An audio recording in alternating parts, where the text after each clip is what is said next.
मेरे को नंगा करके पेड़ से लटका के उल्टा पीटा, मेरे लैट्रिन वाली जगह पे पेट्रोल डाला और मुस्लिम नेम ही काफी है दहशतगर्द साबित करने के लिए। मतलब उन्होंने मजबूर किया मुझे कि मैं आईबी के लिए इन्फॉर्मर और सीक्रेट एजेंट के तौर पे काम करूं। पुलिस किसी को पकड़ के लाती है, मीडिया उसको मोहर लगा देती है। 2 अलबदर के दहशतगर्द पकड़े गए, क्योंकि दहशतगर्द साबित करने में पुलिस का रोल 10% होता है, 90% मीडिया का रोल होता है।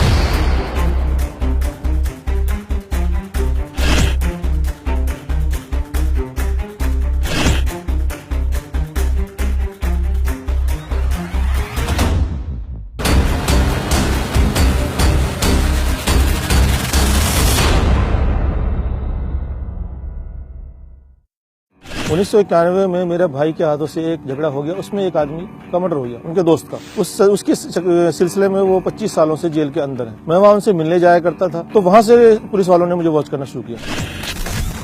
किडनैप करके मुझे ले गए मोरिस नगर क्राइम ब्रांच में।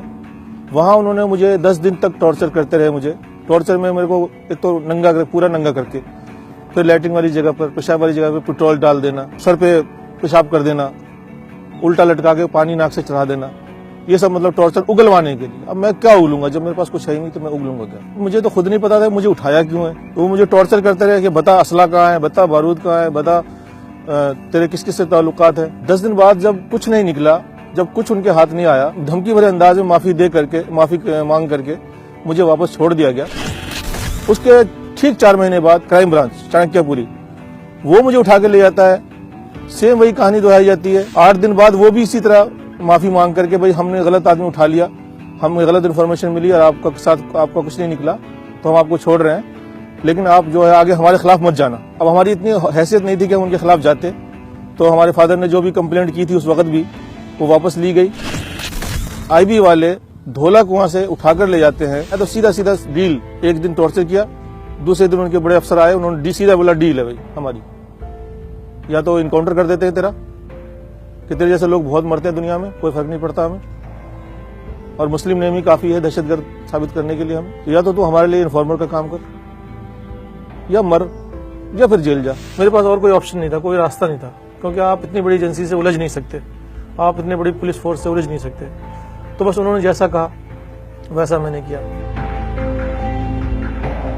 फिर 2001 से ये कहानी शुरू होती है। मैं वहां से उनके लिए काम करता रहा, जासूसी करता रहा। वो मुझे काम बताते थे, किसके पीछे लगना है, कहाँ जाना है, किसका पीछा करना है, किस इलाके में रहना है आपने जाकर, किस पर वॉच रखनी है। उस काम के मुझे वो 7,000 महीना तनख्वाह भी देते थे उस टाइम। 2 कश्मीरी लड़के के साथ, एक का नाम इम्तियाज था, एक का फैयाज था। मुझे जम्मू के रास्ते कश्मीर भेजने की कोशिश की भी, तो मुझे इंटेलिजेंस आर्मी ने पकड़ लिया। फिर जब उनको पता लगा कि आईबी के लोग हैं, आईबी के लोग छुड़ाने गए वहां मुझे स्पेशल गाड़ी से, हाँ कश्मीर, जम्मू बैरवाल थाना, आज मुझे थाना भी याद है क्योंकि वहां मेरे साथ टॉर्चर काफी हुआ था। उसके बाद उन्होंने कहा भाई रिस्क वाले रास्ते से मत भेजो इसको, इसका पासपोर्ट और वीजा बना के भेजते हैं कि भाई आपको पाकिस्तान जाना है, इन लोगों के बीच में रहना है, दहशतगर्दों के, वहां ट्रेनिंग करनी है, इनके बीच के राज आपको मालूम करने हैं और फिर वापस आके हमें बताना है। 2005 में उन्होंने मुझे कुछ इस तरह के काम बताने शुरू किए जो मेरे जमीर को गवारा नहीं हुआ, तो मैंने मना करना शुरू कर दिया कि आप मुस्लिम इलाकों में रहो, वहाँ लड़के देखो जो मजहबी टाइप के हों, उनको तैयार करो पाकिस्तान जाने के लिए, भेजने का रास्ता हम बताएंगे, जब वो वहां से वापस आएंगे हम उनको पकड़ लेंगे या मार देंगे, जो भी करेंगे, आपका इनाम आपको मिल जाएगा, बात खत्म। मैंने मना किया, मैंने कहा ये तो इंसानियत से गिरी हुई इंसानियत सोच बात हो जाएगी कि भाई देखो।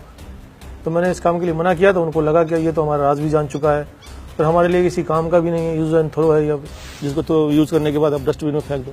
तो तिहाड़ जेल डस्टबिन है, इससे अच्छी जगह फेंकने के लिए और क्या मिलेगी।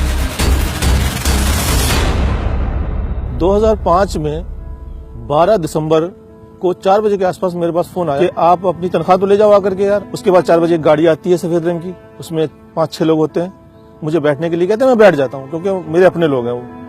जैसे मैं बैठता हूँ, मेरे को गन लगा दी, मेरी आंखों में पट्टी बांधी और मेरे मुंह पे कपड़ा डाला, सीट के नीचे बिठा दिया, सीट पर से उतार के मुझे सीट के नीचे बिठा दिया, और वो गाड़ी 1-1.5 घंटा चलती रही और मुझे वो किसी खुफिया जगह पे ले गए अपनी। तो टॉर्चर वगैरह किया थोड़ा मेरे को, और फिर बोला आपको 5-7 साल के लिए बुक कर देते हैं, हमने आपको बहुत पाल लिया, बहुत खिला लिया, और थोड़ा चर्बी जो चढ़ी है ना पर, वो थोड़ी चर्बी कम कर देते हैं। और जेल में रह करके अगर आपका दिमाग ठिकाने आ जाए, आप हमारे लिए राजी हो जाओ काम करने के लिए, तो हम वापस भी छुड़ा लेंगे आपको। हमारे फादर ढूंढते रहे, बहुत बुरी तरह ढूंढते रहे।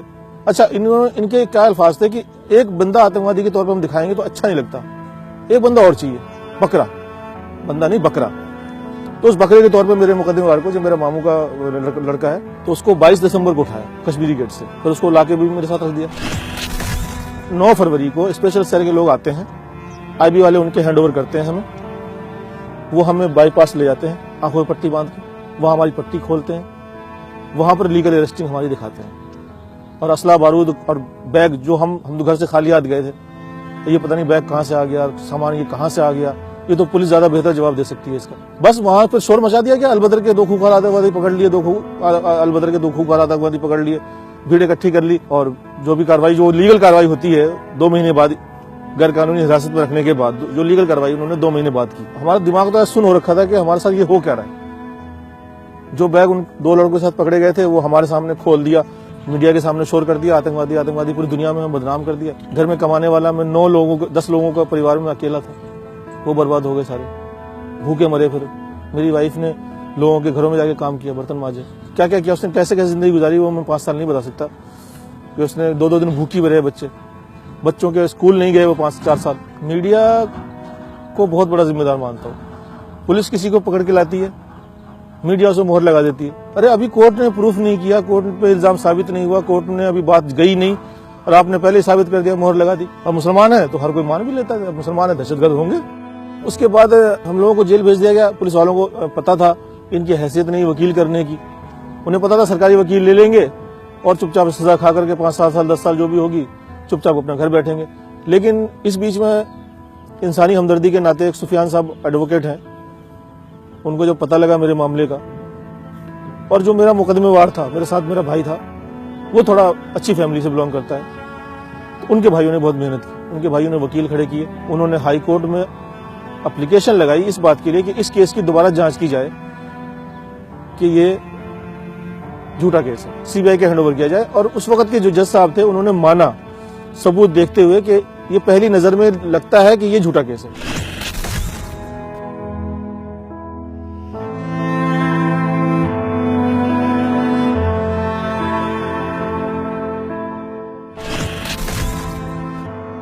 मुझे क्लीन चिट मिली, बेगुनाह मुझे साबित किया उन्होंने। मैं बस एक शेर में अपनी बात, शायद मैं पूरी बात कह पाऊं, कि उसी का शहर, वही मुद्दई, वही मुंसिफ, मुझे यकीन था मेरा कसूर निकलेगा, जो खो गया है उसे ढूंढना तू ए नासिर, यहाँ जो डूबा है जाकर के दूर निकलेगा। मैं कहता हूँ इंसाफ मिला, लेकिन मुझे ये 25% मिला, 100% इंसाफ मैं इसको नहीं कहूँगा। क्योंकि 100% इंसाफ जब होता जब उन पुलिस वालों के खिलाफ कार्रवाई होती है। किसी की पूरी फैमिली, पूरी जिंदगी तबाह कर देते हैं और आप अपने ऑफिस में आराम से बैठते हैं, ये इंसाफ नहीं है।